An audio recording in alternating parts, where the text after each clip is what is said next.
ජංගලයේ. ඔව් මෙතන ඔය ෆොටෝ අල්ලගන්න. මස් එච්චර නෙමෙයි මේ හරියේ පොඩි මස් ටිකක් තියෙනවා. අපිට තියයි නැත්නම් මෙහෙට යන්නේ වැඩි ටිකක්. ගත්තේ. අනිත් අතට ඉදමු ගන්නක ඇන්ටිබයොටික් එක. හා. පුලින් කියන්නේ එහෙම මොකද නෑ. මේ චුටි කට්ටක් ගත්තේ ඒක නිසා. තියෙන පොඩිම කට්ටක් ළඟ නැත්නම් තව පොඩි එකක් තිබ්බනම් හොඳයි. ඔව්.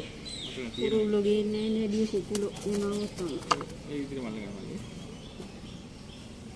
හොඳ වුණොත් කියන්න පොඩ්ඩක් අපිට නිකන් දැනගන්න. හරිද?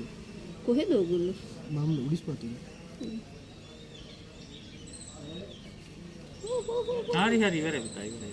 අප්පා තියන්නේ කයිම බෙහෙත් ගෙවුවා කියලා සන්තෝෂෙන් යවයි. කනන් දැන්නේ.